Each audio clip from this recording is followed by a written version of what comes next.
Greetings to my dear guests on this video. I wish you a pleasant viewing and look forward to your feedback in the comments. People call me a lot of things: calculating, cold, brilliant, but only one label ever really stuck: indispensable.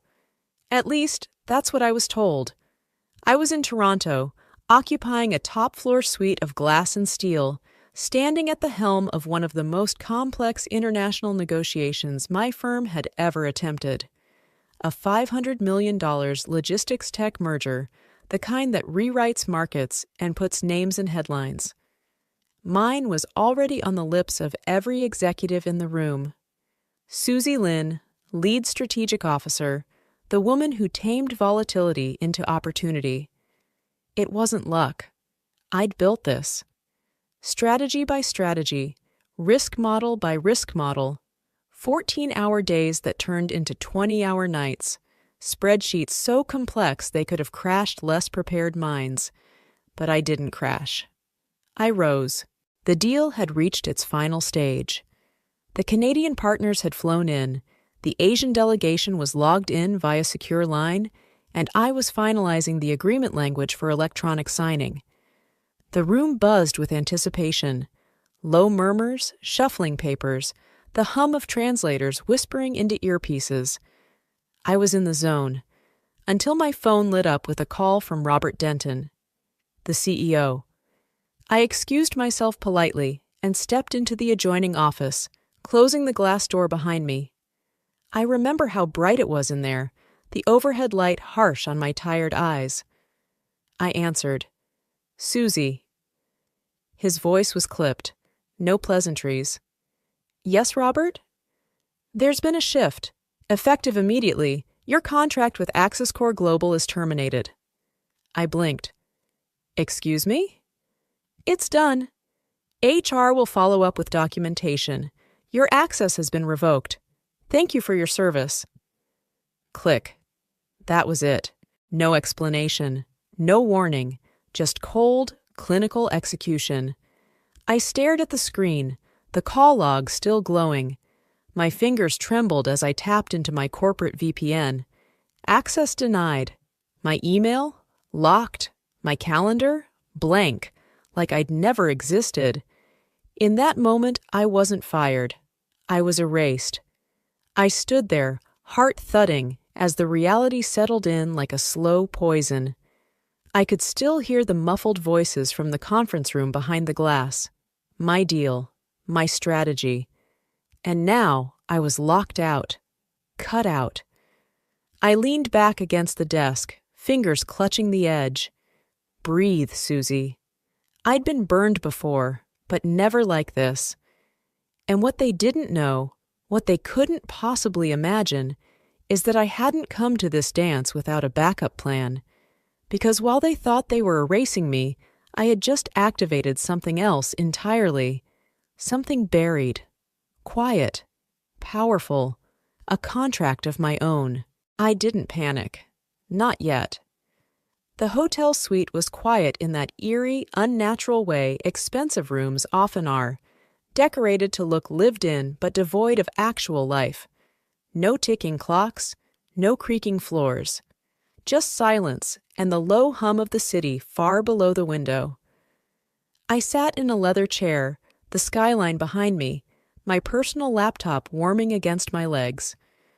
I logged into my private drive, tethering through a VPN I'd configured 2 years ago. I'd called it Nightfox, half joking with myself back then that someday I might need a way in if things ever got strange. Well, they were strange now. At first, I thought maybe Robert's call had been some kind of tactical play, a maneuver, a bluff even. Maybe I was being removed as a figurehead, only to be quietly restored once the dust settled. The corporate world ran on illusion more often than strategy, but that hope burned out fast. I opened the last known version of the agreement, the one I'd worked on until 3 a.m. the night before. It should have had my metadata, my notes in the margins, my digital fingerprint in every clause. But it didn't. My name was missing. Everywhere. The project management software showed the draft had been retagged as team compiled. Slackthread exports had removed my authorship tags. Messages that once read Susie Lin now appeared as admin user. The folder that used to be SL_East Asia_risk models had been renamed Revised by Exec Office. I searched the doc history. Nothing. Like I'd never touched it. Like I'd never existed. But I had. I'd bled for this deal. I'd rewritten market entry strategy for the Canadian partner, restructured the risk matrix after that disaster with the currency hedge, and pulled a miracle on the three-way arbitration clause. And now, someone had scrubbed me out like bad punctuation. But then I found something worse. In version 46.2e of the contract, buried in the third annex under Special Considerations, there was a new clause, Section 14, D. It looked innocent, jargon-heavy, legal padding, until I read it. It barred any signatory from future work in associated markets for a term of 5 years, effectively blacklisting them from strategic consulting in North America, Southeast Asia, and Western Europe. It assigned liability language to advisory errors that weren't even part of the scope. And then came the stunner. A signature. Mine. Slanted right. Sharp tail on the Z. A little flourish on the E. Just like I sign when I'm in a hurry. Only, I had never seen this clause, never approved it, never signed it. I froze. For a full 10 seconds, I just stared, not breathing.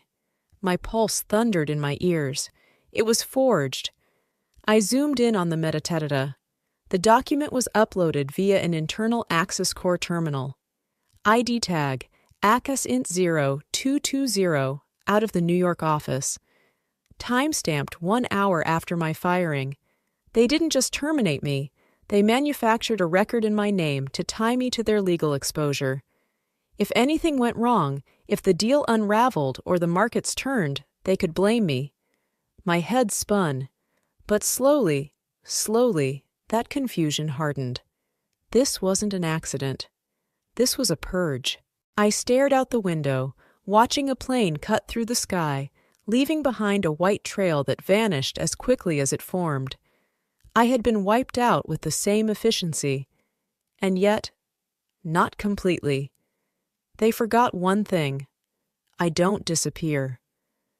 I flipped open a secondary browser, logged into a buried cloud backup I maintained under a pseudonym, Novastrat. I began downloading every email thread I'd BCC'd to myself, every annotated version of the contract I'd edited offline, every voice memo I'd made during those midnight revisions. I wasn't just preserving evidence. I was building a counter-narrative. I didn't know yet who had orchestrated this. Maybe it was Robert. Maybe someone on the board. Or maybe it was a coalition of quiet cowards hoping to edge me out before I claimed too much credit. But what I did know, down to my marrow, was this. They were going to regret not finishing the job. Because by the time the sun came up, a new contract, one they didn't know existed, would be live, activated under my authority, and it was worth $500 million. Not theirs. Mine. 3 weeks ago, I stood in a candlelit atrium on the top floor of Axis Core's New York office, a champagne flute in one hand, and a faux smile glued to my face. It was one of those corporate celebrations, part victory lap, part PR stunt. We had just closed the preliminary phase of the merger, and the executives wanted a show. Waiters in tailored uniforms floated past with shrimp skewers and tiny glasses of seafoam-colored gin cocktails no one asked for. The walls glowed gold under ambient lighting, and the air buzzed with deals, secrets, and polished lies. Robert stood at the center, holding court as usual. His voice carried easily through the room, booming, performative, calculated. "And of course," he said, lifting his glass toward me, "we owe this milestone to the woman behind the curtain, the strategist who turns chaos into structure. Susie Lin. Irreplaceable." Laughter. Applause. I remember the way my cheeks flushed. I hadn't expected it. I raised my glass in return, giving the modest, humble smile they always liked me to wear. Like I didn't know what I was worth. Irreplaceable. That word clanged in my mind now, hours later, with an entirely different tone. Hollow, cheap, like a compliment tossed to distract me while someone quietly filed the termination forms. That same night, after the toast, I had stepped away from the noise. I was leaning against the marble wall outside the women's restroom, scrolling through emails, when I heard voices drifting down the hallway from a half-open conference door. One was Mara, my friend, or at least someone I'd called that for years. We'd risen together, navigated hellish late nights and manipulative clients, shared too many drinks and too many confidences. The other voice I couldn't place, but it had that polished tone, someone high up in operations. "I know Susie's been the face of it," the unknown voice said, "but we need someone more. Pliable. Less of a wild card. We're already lining up her quiet replacement." Mara replied softly, "Does she know?" There was a pause, then a short laugh. "She will, eventually. But let the deal go through first." I remember how my heart thudded once, violently, before I forced myself to walk away, to pretend I hadn't heard. I told myself it didn't mean anything, that maybe I misheard, that it couldn't possibly refer to me. I was irreplaceable. Robert had just said so. And God help me, I believed it. That was the worst part. Not the firing. Not even the forgery. The illusion of trust. That I had spent years building relationships I thought were real. That I had given them everything, late nights, vacation days, fragments of my health, my sanity, and they had raised a glass and called me brilliant while chiseling my name off the wall behind my back. That's what made the betrayal burn like acid.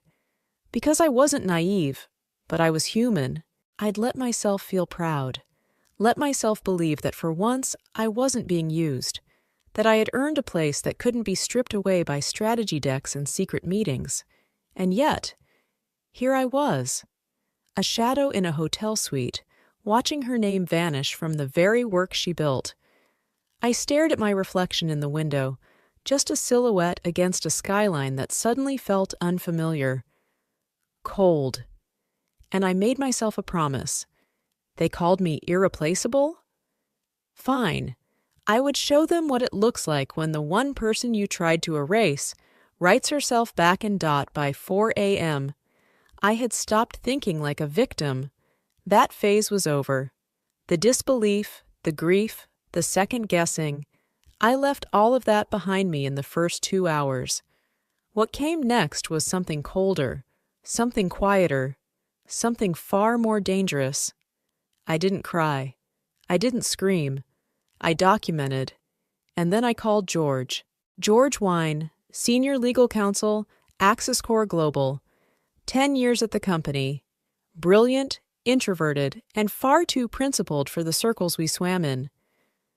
He once rewrote an entire client settlement clause at 2 a.m. because it felt wrong. He hated attention, loved systems, never smiled in photos. We weren't close, but close enough that when my name disappeared from the deal logs, his would be the only one I could whisper it to without it becoming company gossip. I sent a message through a private channel we'd once used during an international IP audit, a thread buried beneath a string of encoded tags. 3 words. Need to talk. Quietly. He replied in 10 minutes. Send location. 1 hour. I met him in the downstairs lobby cafe, an all-night spot filled with exhausted business travelers and silent espresso machines. George looked the same as ever. Pressed blazer, wireless earbuds hanging from his collar, briefcase that looked like it had survived a decade of courtroom battles. He slid into the booth across from me and said nothing. Just watched. I handed him a drive. My eyes didn't flinch. Start with folder 5. He inserted the drive into his tablet, brows knitting slowly as he scrolled through the files. I watched the flicker of recognition in his eyes, the metadata, the audit logs, the IP addresses. Finally, he looked up. "Someone forged your name." I nodded. "And stripped your authorship," he added, his voice low. "I've seen this once before. In another division. It was buried. Silently." "Not this time," I said. My voice wasn't trembling anymore. George tapped the screen thoughtfully. "This wasn't a one-person job. Someone from internal ops signed off on this. Possibly legal, possibly finance, but they had help. Multiple clearances." I leaned in, lowering my voice. "They want me out because I was too close to the deal, and because I was supposed to sign off on something I never agreed to." He nodded once. "You need to keep digging, but not from your hotel.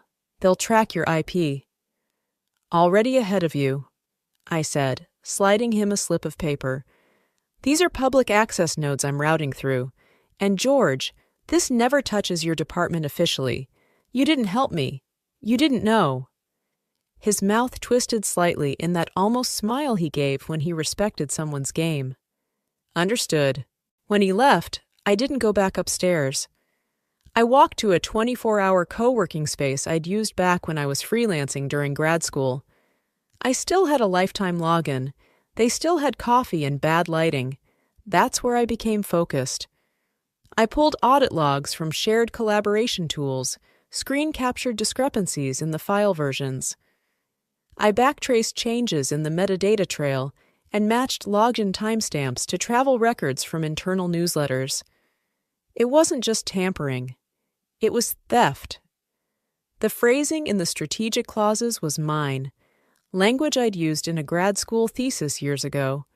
Someone had copied, pasted, and repackaged it under a sanitized corporate voice. They had taken the bones of my mind and stitched them into something unrecognizable, and then slapped a signature on the bottom that wasn't mine. I didn't rage. I didn't scream. I analyzed. I was no longer collecting evidence to reclaim a title.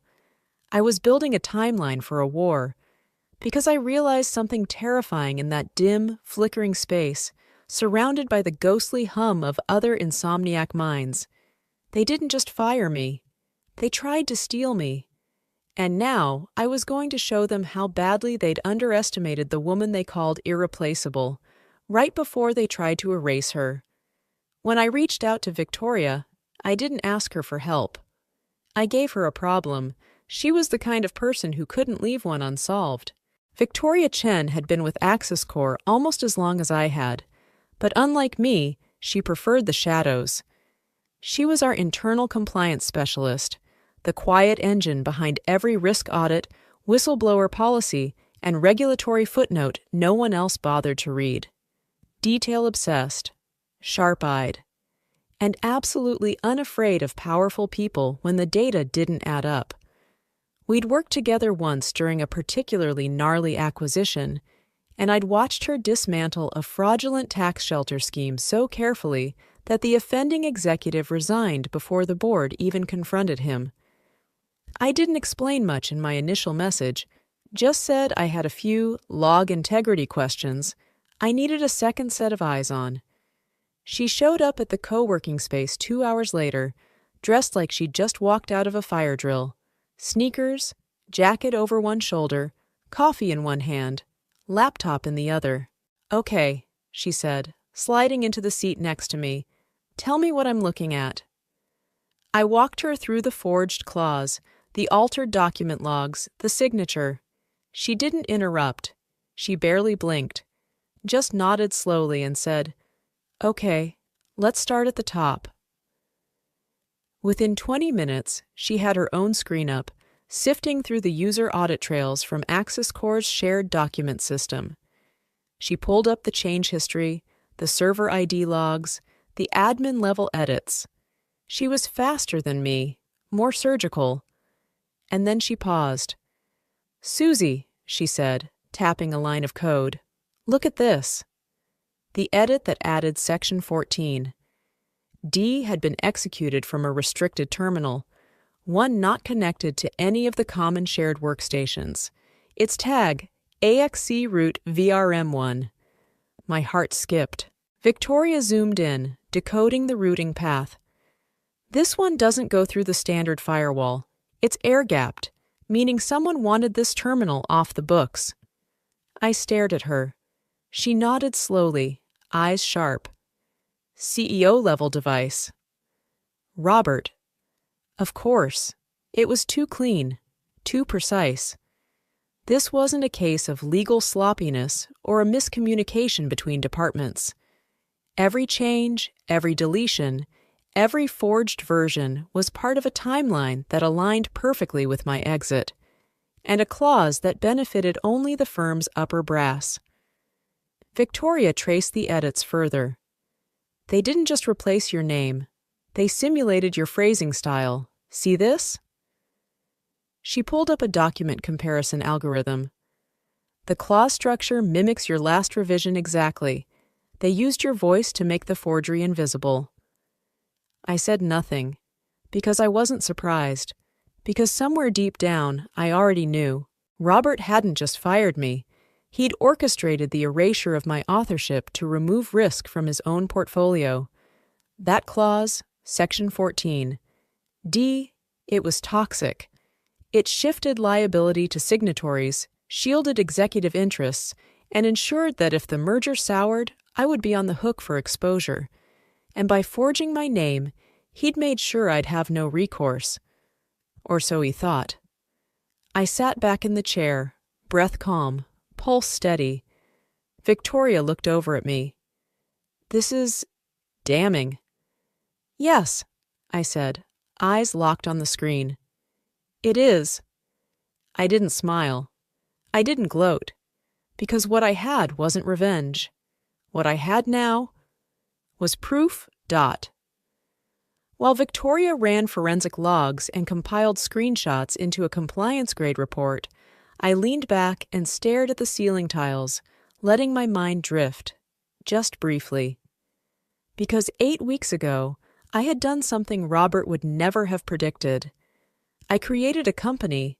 On paper, it was nothing remarkable. A neutral third-party service vendor called Orion Integration Group Limited, registered in Alberta, Canada. Lean infrastructure, no permanent employees, just enough capital to make it look legitimate and enough paper trail to keep it invisible. But the ownership records? Encrypted and buried under a shell trust, which meant no one, no analyst, no lawyer, no executive, knew that I was its founder. I'd built Orion in the earliest phase of the negotiation when it became clear the deal would require a transitional holding entity to manage data warehousing and market entry logistics. The Asian delegation wanted neutrality.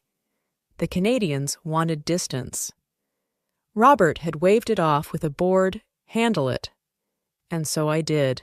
The contract clause, buried on page 89, subsection 3, 2.7c, gave Orion temporary ownership over all new infrastructure deployed during the merger's transition phase.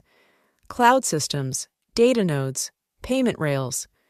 Until full legal absorption was finalized, Orion held the keys. And I held Orion. I remembered the exact moment I made that decision. It was a Wednesday night in March. I was working out of an airport lounge in Singapore, watching Robert lie through his teeth to a vendor on a conference call. I'd been pushing for clearer data protection language. He overruled me, telling the vendor, "Don't worry, we're all one team." That's when I knew I needed a fallback. Not revenge, not leverage, just protection, a fail-safe. So I built one. And now the irony was staggering. They'd fired me, forged my signature, cut off my access. But the servers, the pipeline, the staging environments, all of it was being run through Orion's licenses. Meaning if I flipped the internal authentication keys or revoked a specific endpoint, they'd lose control overnight. Not forever, but long enough for the Canadian side to panic. for the Asian delegation to start asking questions, for everything to unravel. And the best part? They didn't know. Not Robert. Not legal. Not finance. I had built Orion into the foundation of the merger like a steel beam behind drywall. Quiet, indispensable, hidden in plain sight. Victoria noticed my silence and glanced over. "You look dangerous." I smiled, just a little.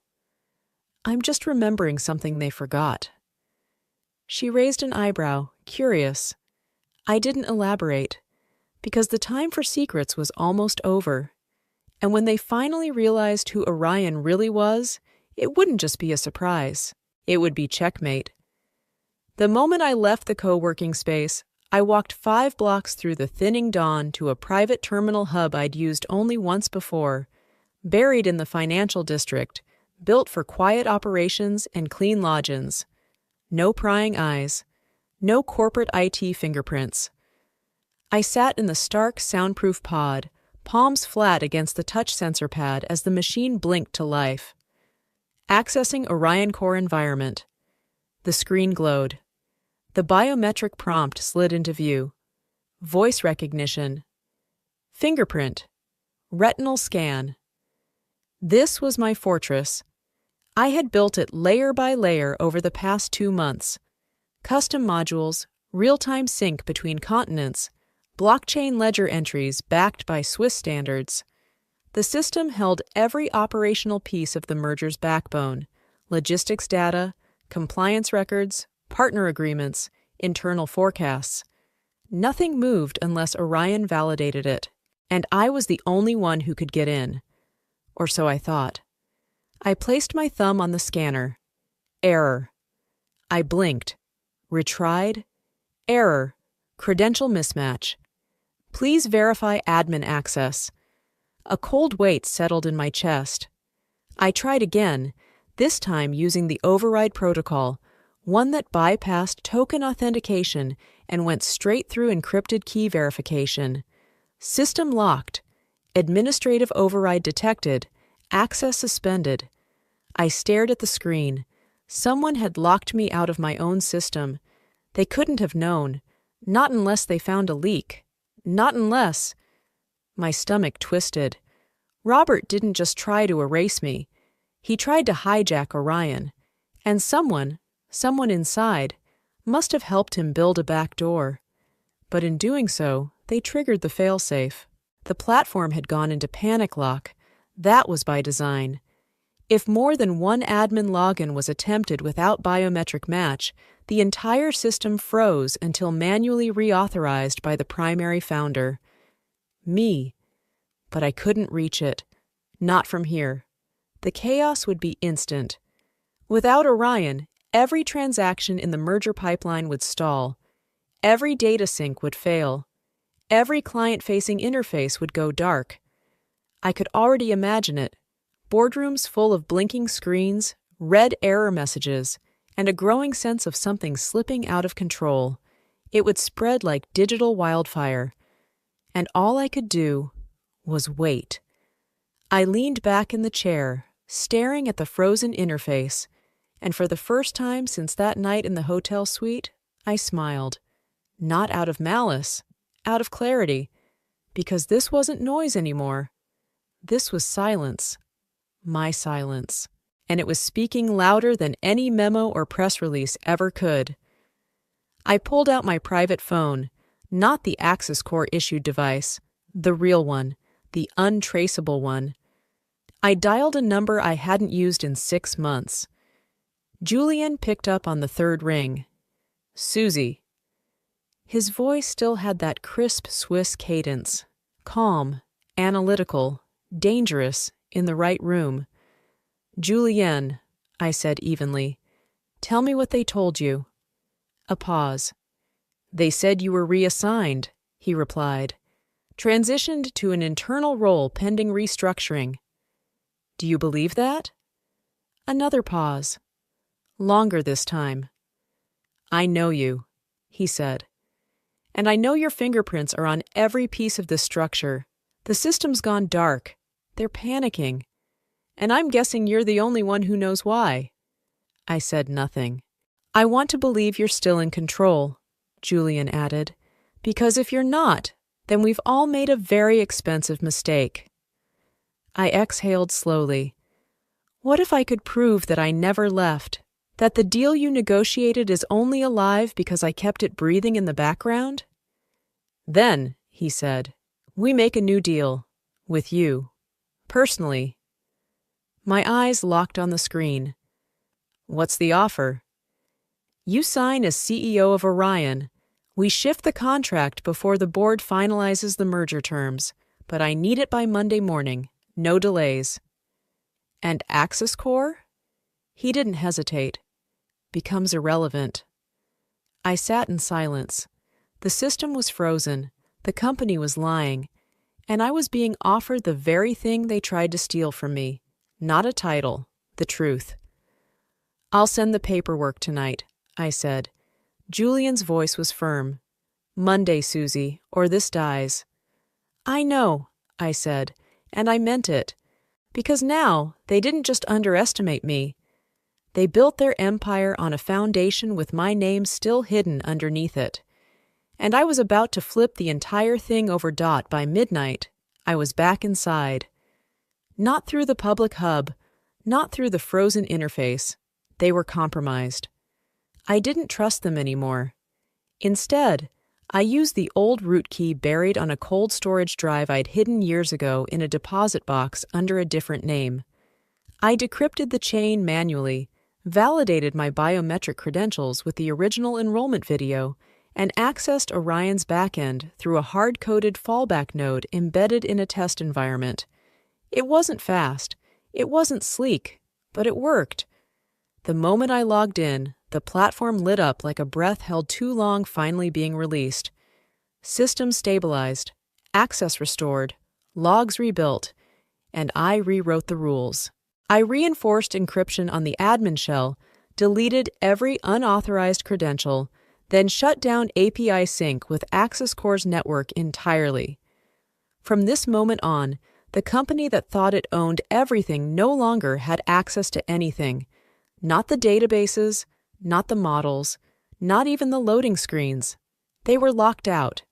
And I was in full control. And that's when the second attack began. Not digital, not silent, public.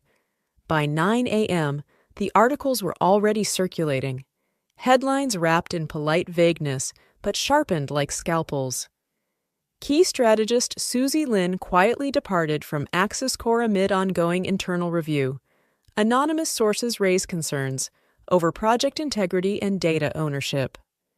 Merger undermined by irregularities.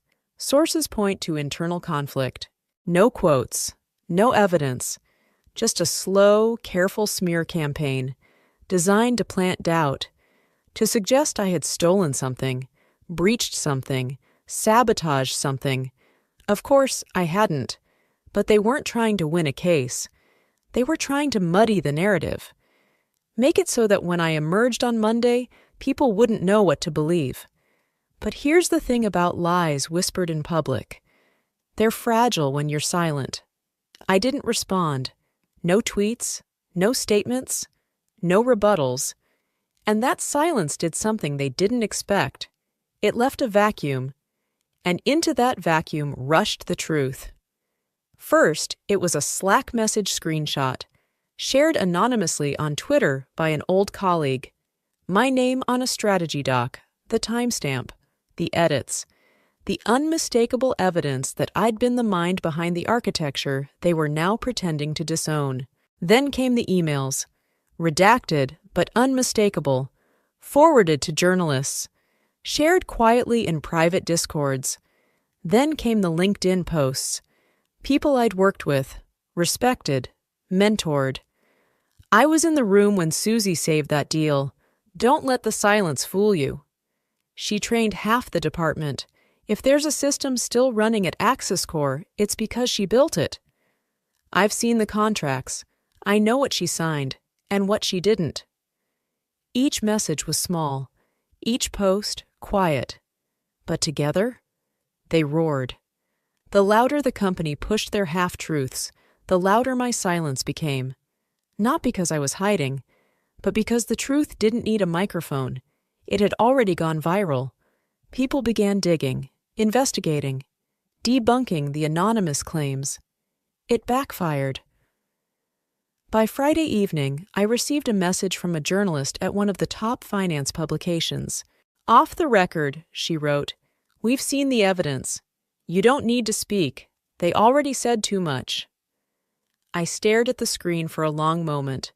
They thought erasing me would be easy, that controlling the narrative meant owning the truth. But they forgot that silence isn't submission. Sometimes it's strategy. And when Monday comes, my signature won't just be on a new contract. It will be on the grave of every lie they tried to bury me with. The clock in my apartment clicked softly as the city below stirred in its pre-dawn hush. A single lamp cast light over the oak table where my laptop sat open. The contract pulled up in a secure DocuSign interface.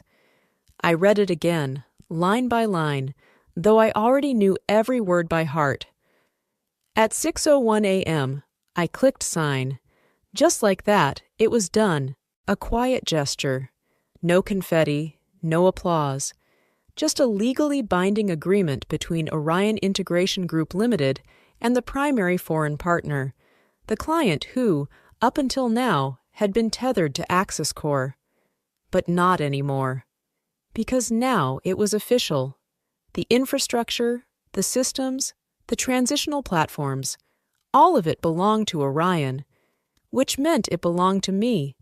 And AccessCore? They were no longer a party to the agreement. They had been written out just as silently as they'd tried to erase me. The moment the confirmation pinged, I activated the transition protocol. The staging environments rerouted. The live data feeds shifted to new authentication keys. The partner dashboard updated with Orion's new branding, and the final access token, a digital skeleton key that controlled the entire backend, was sent directly to Julien, with my signature beneath it. By 6:12 a.m., the system was fully operational under Orion's ownership. By 6:47 a.m., AccessCore tried to log in. They failed. I received the system alerts in real time. Dozens of failed login attempts, admin errors, invalid credentials. They'd spun up their incident response team, tried a rollback, attempted a recovery snapshot. But it was too late. The system didn't recognize them anymore. The infrastructure they thought they controlled was now behind doors they no longer had keys to. The crown jewel of the merger, the technology, the data, the strategy, had been rehomed. Quietly, cleanly, legally, and all they could do was watch it vanish. By 7:30 a.m., Julien called. "Transition complete," he said. "The team on our end is aligned. The agreement is being distributed internally. I've already spoken with legal. It's airtight." "And the client?" "They're impressed," he said, with a note of satisfaction. "They see it now. Who is really running things?" I closed my laptop and smiled, because it was never just about systems. It was about ownership. And now, the lie they told, the one about my transfer, the whispers about instability, the smear campaign, meant nothing. They had lost more than infrastructure, more than data. They'd lost control. They'd lost reputation.